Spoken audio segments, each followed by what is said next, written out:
Hi friends, ಎಲ್ಲರಿಗೂ ನಮಸ್ಕಾರ. ನಾಗು Mahi cooking ಚಾನಲ್ಗೆ ಸ್ವಾಗತ. ಫ್ರೆಂಡ್ಸ್, ಇವತ್ತಿನ ವಿಡಿಯೋದಲ್ಲಿ ಮಧ್ಯಾಹ್ನಕ್ಕೆ ಅಡುಗೆಗೆ ಆರೋಗ್ಯವಾಗಿ ಮತ್ತು ರುಚಿಕರವಾಗಿ ನುಗ್ಗೆ ಸೊಪ್ಪಿನ ಪಲ್ಯ ಯಾವ ರೀತಿ ಮಾಡೋದು ಅಂತ ನೋಡೋಣ. ತುಂಬಾ ರುಚಿಯಾಗಿರುತ್ತೆ. ಈ ವಿಧಾನದಲ್ಲಿ ಟ್ರೈ ಮಾಡಿ ನೋಡಿ.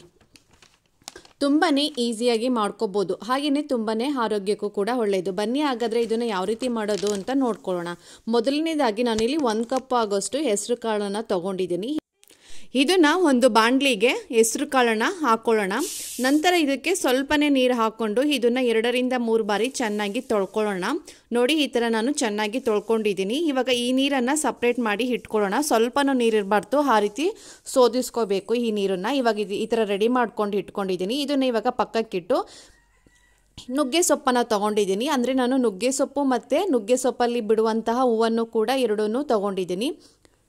ಇಲ್ಲಿ ನಾನು ಒಂದು 5ರಿಂದ 6 ಕಟ್ ಆಗುವಷ್ಟು ನಾನು ನುಗ್ಗೆ ಸೊಪ್ಪನ್ನು ತೊಗೊಂಡಿದ್ದೀನಿ. ಇದನ್ನೆಲ್ಲ ಬಿಡಿಸಿ ನೀಟಾಗಿ ಇಟ್ಕೊಂಡಿದ್ದೀನಿ. ಬನ್ನಿ ಇವಾಗ ಇವದನ್ನು ಯಾವ ರೀತಿ ಮಾಡೋದು ಅಂತ ನೋಡೋಣ.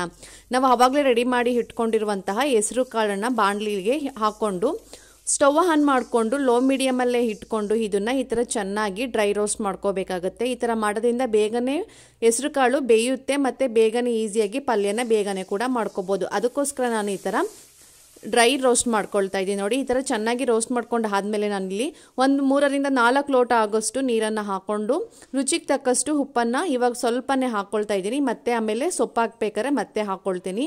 ಇವಾಗ ಸ್ವಲ್ಪ ಸಾಲ್ಟನ್ನು ಹಾಕ್ಕೊಂಡು ಇದನ್ನು ಚೆನ್ನಾಗಿ ಮಿಕ್ಸ್ ಮಾಡಿಬಿಟ್ಟು ಇದನ್ನು ಏನಿಲ್ಲ ಅಂದ್ರೂ ಒಂದು 10ರಿಂದ 15 ನಿಮಿಷ ಇದನ್ನು ಚೆನ್ನಾಗಿ ಬೇಯಿಸ್ಕೋಬೇಕಾಗುತ್ತೆ. ನೋಡಿ, ನಮಗೆ ಈ ಥರ ಕಾಳು ಬೆಂದರೆ ಸಾಕು, ಅಂದರೆ 3/4% ಬೆಂದರೆ ಸಾಕು. ಮತ್ತು ನಾವು ಸೊಪ್ಪು ಹಾಕಿ ಬೇಯಿಸ್ಕೊಳ್ತೀವಲ್ಲ, ಆವಾಗೂ ಕೂಡ ಇನ್ನೂ ಸ್ವಲ್ಪ ಚೆನ್ನಾಗಿ ಬೆಂದಿರುತ್ತೆ. ನೋಡಿ, ಈ ಥರ ಬೆಂದಾದಮೇಲೆ ನಾವು ಆವಾಗಲೇ ನುಗ್ಗೆ ಸೊಪ್ಪನ್ನು ಬಿಡಿಸಿ ಇಟ್ಕೊಂಡಿದ್ವಲ್ಲ ಹೂವು ಸಮೇತ, ಅದನ್ನು ಕೂಡ ಇವಾಗ ಲೋ ಮೀಡಿಯಮಲ್ಲಿ ಇಟ್ಕೊಂಡು ಆ ನುಗ್ಗೆ ಸೊಪ್ಪನ್ನೆಲ್ಲ ಹಾಕ್ಕೊಳ್ತಾ ಇದ್ದೀನಿ.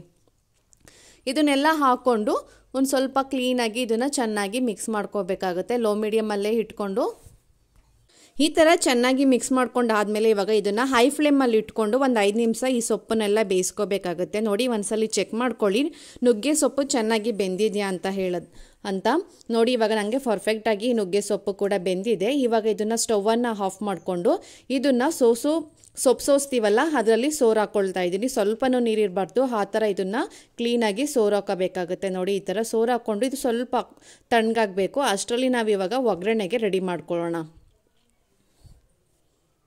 ಸ್ಟವ್ ಆನ್ ಮಾಡಿ ಒಂದು ಬಾಣಲಿನ ಬಿಸಿ ಮಾಡೋಕ್ಕೆ ಇಟ್ಕೊಂಡಿದ್ದೀನಿ. ಸ್ವಲ್ಪ ಬಾಣಲಿ ಬಿಸಿ ಆದಮೇಲೆ ನಾನಿಲ್ಲಿ ಒಂದು 2ರಿಂದ 3 ಟೇಬಲ್ ಸ್ಪೂನ್ ಆಗೋಷ್ಟು ಎಣ್ಣೆನ ಹಾಕ್ಕೊಳ್ತಾ ಇದ್ದೀನಿ. ಎಣ್ಣೆ ಬಿಸಿ ಆದಮೇಲೆ ಇಲ್ಲಿ ಒಂದು ಅರ್ಧ ಟೇಬಲ್ ಸ್ಪೂನ್ ಆಗೋಷ್ಟು ಸಾಸಿವೆನ ಹಾಕ್ಕೊಂಡು ಸಾಸಿವೆ ಚಟಪಟ ಅಂತ ಸಿಡಿದ್ಮೇಲೆ ನಾನಿಲ್ಲಿ ಒಂದು 2ರಿಂದ 3 ಈರುಳ್ಳಿ, ಮೀಡಿಯಂ ಸೈಜ್ ಈರುಳ್ಳಿನ ಈ ಥರ ಚಿಕ್ಕದಾಗಿ ಕಟ್ ಮಾಡಿ ಹಾಕ್ಕೊಳ್ತಾ ಇದ್ದೀನಿ. ಇದಕ್ಕೆ ಈರುಳ್ಳಿ ಹಾಕಿದಷ್ಟು ತುಂಬಾ ಟೇಸ್ಟು ಚೆನ್ನಾಗಿರುತ್ತೆ. ಇದನ್ನು ಒಂದು 5 ನಿಮಿಷ ಗೋಲ್ಡನ್ ಕಲರ್ ಬರೋ ಗಂಟ ಸ್ವಲ್ಪ ಫ್ರೈ ಮಾಡ್ಕೊಂಡಾದ್ಮೇಲೆ ನಾನಿಲ್ಲಿ ಖಾರಕ್ಕೆ ಒಂದು 7ರಿಂದ 8 ಹಸಿಮೆಣಸಿಕಾಯಿನ ಹಾಕ್ಕೊಳ್ತಾ ಇದ್ದೀನಿ. ಹಸಿಮೆಣಸಿಕಾಯಿ ನಾವು ಎಷ್ಟು ಹಾಕ್ಕೊಳ್ತೀವೋ ಈ ಪಲ್ಯಕ್ಕೆ ಅಷ್ಟು ಕೂಡ ಟೇಸ್ಟು ಕೂಡ ಚೆನ್ನಾಗಿರುತ್ತೆ. ಸ್ವಲ್ಪ ಕರಿಬೇವಿನ ಸೊಪ್ಪನ್ನು ಹಾಕ್ಕೊಂಡು ಇದನ್ನು ಕೂಡ ಹೈ ಫ್ಲೇಮಲ್ಲಿ ಚೆನ್ನಾಗಿ ಫ್ರೈ ಮಾಡ್ಕೊಳ್ಳೋಣ. ನೋಡಿ, ಈ ಥರ ಈರುಳ್ಳಿ 50% ಬೆಂದರೆ ಸಾಕು. ನಮಗೆ ಜಾಸ್ತಿ ಬೇಯಿಸೋಕ್ಕೇನು ಹೋಗಬಾರ್ದು. ಆ ಸೊಪ್ಪಲ್ಲಿ ಈರುಳ್ಳಿ ತಿಂತಾ ಇದ್ರೇ ತುಂಬಾ ಟೇಸ್ಟು ಚೆನ್ನಾಗಿರುತ್ತೆ. ಇವಾಗ ಈ ಥರ ಚೆನ್ನಾಗಿ ಫ್ರೈ ಮಾಡ್ಕೊಂಡಾದ್ಮೇಲೆ ನಾವು ಆವಾಗಲೇ ಸೊಪ್ಪನ್ನು ಸೋರಾಕಿ ಇಟ್ಕೊಂಡಿದ್ವಲ್ಲ, ನೋಡಿ ಇವಾಗ ಅದನ್ನು ಕೂಡ ಹಾಕ್ಕೊಂಡು ಇದನ್ನು ಒಂದು 5 ನಿಮಿಷ ಎಣ್ಣೆಲೇ ಚೆನ್ನಾಗಿ ಫ್ರೈ ಮಾಡ್ಕೋಬೇಕಾಗತ್ತೆ. ಈ ಥರ ಎಣ್ಣೆಲಿ ಚೆನ್ನಾಗಿ ಫ್ರೈ ಮಾಡ್ಕೊಂಡು ಆದಮೇಲೆ ಇಲ್ಲೊಂದು 3/4 ಕಪ್ ಆಗೋಷ್ಟು ನಾನು ತೆಂಗಿನಕಾಯಿ ತುರಿನ ತುರಿದು ಹಾಕ್ಕೊಳ್ತಾ ಇದ್ದೀನಿ.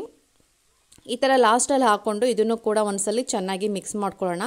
ಈ ಥರ ಚೆನ್ನಾಗಿ ಮಿಕ್ಸ್ ಮಾಡ್ಕೊಂಡು ಆದಮೇಲೆ ರುಚಿಗೆ ಬೇಕಾದರೆ ನೀವು ಟೇಸ್ಟ್ ಮಾಡಿ ನೋಡ್ಕೊಳ್ಳಿ. ಇನ್ನೂ ಸ್ವಲ್ಪ ಉಪ್ಪೇನಾದ್ರು ಬೇಕಂತ ಹೇಳಿದ್ರೆ ನೋಡ್ಕೊಂಡು ಬೇಕಾದ್ರೆ ನೀವು ಹಾಕ್ಕೋಬೋದು. ನನಗೆ ಇದು ಪರ್ಫೆಕ್ಟಾಗಿ ಕೂಡ ಇದೆ. ಇವಾಗ ಸ್ಟವನ್ನು ಆಫ್ ಮಾಡಿ ತೋರಿಸ್ತಾ ಇದ್ದೀನಿ. ನೋಡಿ, ತುಂಬಾ ಪರ್ಫೆಕ್ಟ್ ಆಗಿರುವ ಹೆಸರು ಕಾಳನ್ನು ಉಪಯೋಗಿಸ್ಕೊಂಡು ನುಗ್ಗೆ ಸೊಪ್ಪಿನ ಪಲ್ಯನ ತುಂಬ ಈಸಿಯಾಗಿ ಕ್ವಿಕ್ಕಾಗಿ ಆರೋಗ್ಯವಾಗಿ ಕೂಡ ಮಾಡ್ಕೋಬೋದು. ನೋಡಿದ್ರಲ್ಲ, ಮಧ್ಯಾಹ್ನ ಊಟಕ್ಕೆ ಅಥವಾ ನೈಟಿಗೆ, ಮಾರ್ನಿಂಗ್ಗೆ ಯಾವಾಗ ಬೇಕಾದ್ರೂ ಇದು ಇನ್ಸ್ಟೆಂಟಾಗಿ ಮಾಡ್ಕೊಂಡು ತಿನ್ಬೋದು. ತುಂಬಾ ಆರೋಗ್ಯ ಕೂಡ ಒಳ್ಳೆಯದು. ನೋಡಿದ್ರಲ್ಲ ಫ್ರೆಂಡ್ಸ್, ಈ ವಿಡಿಯೋ ಇಷ್ಟ ಆದರೆ ಒಂದು ಲೈಕ್ ಮಾಡಿ, ಶೇರ್ ಮಾಡಿ, ಕಮೆಂಟ್ ಮಾಡಿ. Thank you.